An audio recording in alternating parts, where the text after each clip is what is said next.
Sandra Russo empezó su carrera como periodista a los 19 años, trabaja en televisión, en radio, escribe para el diario Página 12, es autora del libro La Presidenta, donde cuenta la vida de Cristina Fernández de Kirchner, y su último libro, presentado hace muy poco tiempo en la Feria del Libro de Buenos Aires, es Fuerza Propia, la cámpora por dentro. Bienvenida, Sandra. Gracias, Víctor Hugo, muy amable. Qué trabajo tan extraordinario el de hacer muchas entrevistas para amalgamarlo en un libro. Mucho trabajo, porque además hay gente que no estaban muertos de ganas de hacer un libro, o sea que me costó mucho convencerlos a los miembros de la Cámpora. Y además es una organización que funciona orgánicamente, entonces no dan entrevistas individuales. Esto tuvo un visto bueno y llevó 2 años y pico de trabajo y resultó un libro coral donde se puede ver más o menos cuál es la siembra y la cosecha de Cristina Fernández. Esa es la escritora. La periodista diariamente debe confrontar con una serie de informaciones, de posiciones periodísticas, etcétera, que hoy nosotros estamos analizando en el contexto de América Latina. ¿Qué pensás de nuestra profesión hoy día? Y estamos en un momento difícil, me parece que hay que replantear muchas cosas. Yo entro en contradicción muchas veces con el periodismo, con lo que significa periodismo, lo que yo veo que se está haciendo, por lo menos en la Argentina, en los medios, en los grandes medios de comunicación, no tiene absolutamente nada que ver con lo que yo aprendí hace ya 30 y pico de años.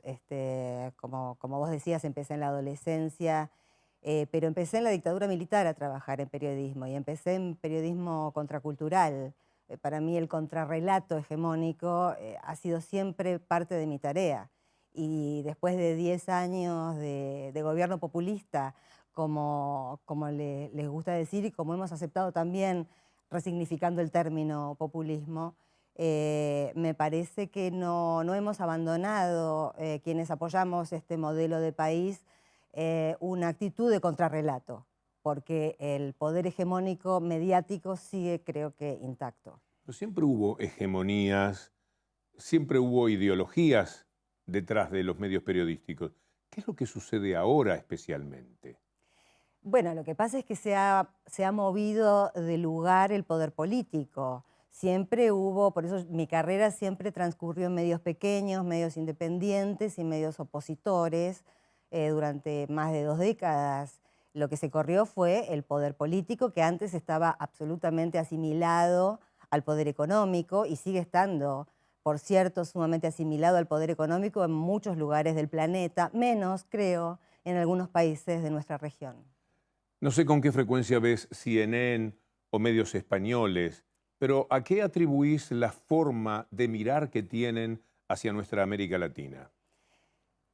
Lo veía antes, CNN yo lo veía mucho antes y hace 2 o 3 años dejé de verlo por completo. Desde que vi, por ejemplo, que Jorge Lanata era tratado como un periodista independiente. Ahí es como que me bajó una ficha que se me hizo insoportable. Porque si no uno mira un medio tratando de detectar todo el tiempo dónde está la trampa, dónde está la mentira. De todas maneras, en ese tiempo de ver mucha CNN también descubrí algunos dispositivos que utilizan. Por ejemplo, para mi último libro, Fuerza Propia, me ofrecieron una entrevista, pidieron una entrevista a la editorial y yo cometí la irreverencia de querer saber qué estructura iba a tener. Me contestaron que iba a estar yo como entrevistada, pero que iba a haber un comentarista. Y ya esa sola idea de que haya un comentarista, si está el autor, ¿para qué querés al comentarista? Y me da sospechas, porque una entrevista en esos términos y con ese tipo de medios, incluso vos te podés ir contento a tu casa creyendo que salió bien, pero te ponen un insert con alguien que te haga bolsa y no lo manejás. La impresión que tengo es que ellos tienen una mirada un tanto peyorativa del resto Absolutamente. de América Latina. Y esto se trasluce en lo irrespetuosos que son, por ejemplo, con nuestros mandatarios, elegidos democráticamente. Sí, absolutamente, porque, digamos, con CNN hay algo que a mí me llama la atención y que es como la prueba de que, por lo menos en nuestra región, se ha derrotado al neoliberalismo en lo político, pero no en lo cultural. En lo cultural sigue muy fuerte y muy agarrado a nuestras clases medias sobre todo. Ellos llevan adelante algo así como un centro que nos quieren imponer a todos, y uno cuando los observa de cerca se da cuenta de que no están en ningún centro. Primero que ese centro es difícil localizarlo, ¿no? ¿Dónde uno localizaría un centro de alguna especie en este momento donde todo está tan titilante? Pero a mí no me cabe duda que tienen un absoluto desprecio, no solo por, es decir, despreciando a los presidentes latinoamericanos o algunos de ellos, lo que están despreciando es el voto popular en esos países. Sí, y sus propios países de alguna manera, sus propios pueblos, porque ellos, en general, los periodistas son de nuestros países. Sí, a mí a veces me llama la atención cómo esa pobre devolución a sus propios países, porque llegan de la mano del imperio, llegan de regreso y exitosos y triunfadores, porque son modelos. Para muchos estudiantes de periodismo en nuestros países, un comunicador neutro de la CNN todavía es alguien que llegó a alguna parte deseable. Un periodista muy creíble como Joe Goldman ha dicho hoy que hay distancias entre la CNN americana y la CNN en español y que hasta el trato que se da desde la CNN en inglés tiene otra actitud y otro respeto que se pierde cuando hablamos de la CNN en español. Sí, yo he visto también alguna diferencia. Me parece que hay más background y más solidez en los periodistas de la CNN original. Y es como si la CNN en español tuviera que pagar peaje por ser CNN y tuviera que ser más reaccionaria todavía. Pero la que tiene penetración con el público latino en los Estados Unidos es la CNN en español. A mí me duele mucho qué verdades, entre comillas, le llegan a esos habitantes que por necesidad, la mayoría de las veces, están viviendo en los Estados Unidos y reciben esa información tan pobre de sus países.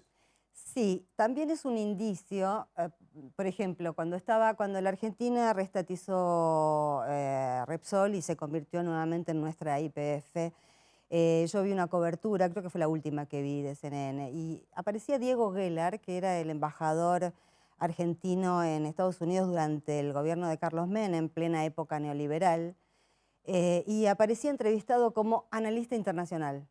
Esa era la chapa que le daban. Entonces, cuando uno empieza, sabiendo cómo es la historia y quiénes son los personajes que ellos llaman o presentan de manera inocua, cuando uno empieza a advertir cuál es la ideología que late atrás de esa aparente inocuidad, empieza a sospechar también, bueno, ¿y qué información estaría absorbiendo a través de este medio de comunicación sobre África, sobre Europa, sobre diferentes tipos de conflictos? ¿Me estarán metiendo el perro, igual que le meten el perro a los otros latinoamericanos, diciéndoles que este hombre es un analista internacional cuando sabemos que es un menemista neoliberal, que es un opositor a este gobierno y no te lo dicen? No obstante, ¿cómo gravitan? ¿Cuánto daño pueden hacer? El poder que tienen es muy significativo porque después es alimentado por la trascendencia que le dan aquí los medios que a su vez antes fueron los que llevaron ese tipo de información a esa manera de pensar de la CNN. Sí, yo creo que eso hay que leerlo así como la globalización. Nosotros creímos al principio, hace 10, 15 años, que la globalización era comunicarnos rápidamente por Internet. Y así como se fueron fusionando empresas y se fue concentrando la riqueza y se fue concentrando el capital, también se fue concentrando la información. Y a mí no me cabe duda que la información está corporativizada de alguna manera, ideologizada de alguna manera. Vos fíjate que, por ejemplo, ahora con mi último libro yo entrevisté a Máximo Kirchner, al hijo de la presidenta, que es el referente principal de la Cámpora. En el diario La Nación de la Argentina, el principal analista político, Carlos Pañi, puso en duda que esas entrevistas fueran ciertas, escribió las presuntas entrevistas. Y al día siguiente me fijo, y en el ABC de España, por ejemplo, un diario monárquico de hiperderecha, salió calcada la misma información, las presuntas entrevistas, como pidiéndome una prueba de vida, cuando ellos todo el tiempo mienten o citan fuentes secundarias, terciarias. Estamos plagados de informaciones que vienen de exmujeres, examigos, exguardaespaldas y nunca se chequea. Y sobre eso nadie pide ninguna prueba, porque es el medio, el mensaje. Y tienen retornos, Sandra. Sí. Tienen de alguna manera de zafar de la trampa en la que ellos mismos se han metido con este mal periodismo. ¿Hay caminos, hay puentes todavía para que puedan retornar a una forma de periodismo que sea más ética? Yo de los medios siempre desconfié, desde que empecé a trabajar en periodismo. Por eso hice tantos años de carrera en medios muy pequeños, eligiendo, ¿no? Hubiese podido trabajar en medios más profesionales, más grandes, con contratos mejores, pero siempre elegí medios pequeños, porque siempre para mí fueron dos cosas completamente distintas, los periodistas y los medios de comunicación. Me asombra enormemente que haya periodistas que defiendan a los medios de comunicación que tienen dueños, que son capitalistas, y que confundan el capital con el trabajo. Es tanta la diferencia en periodismo como en cualquier otra actividad. El capital es una cosa y la fuerza de trabajo es otra.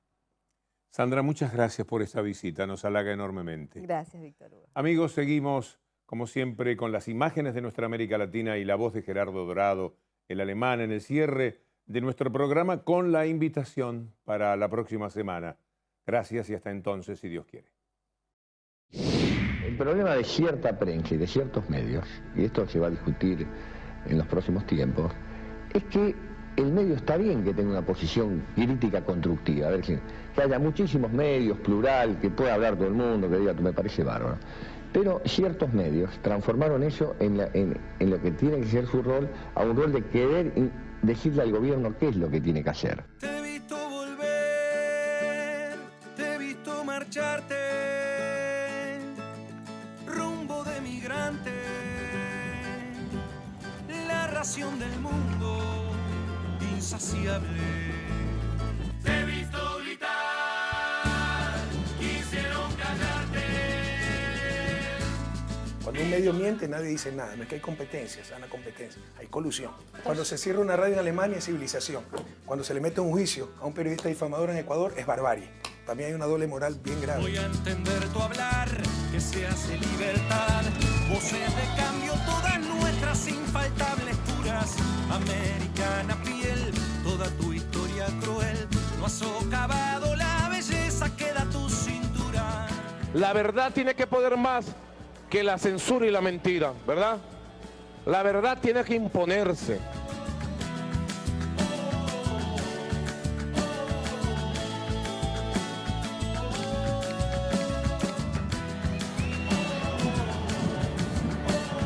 En estos tiempos ya no solamente estamos en la lucha contra la pobreza, sino una lucha, de la lucha contra la pobreza pasar a la lucha por la igualdad.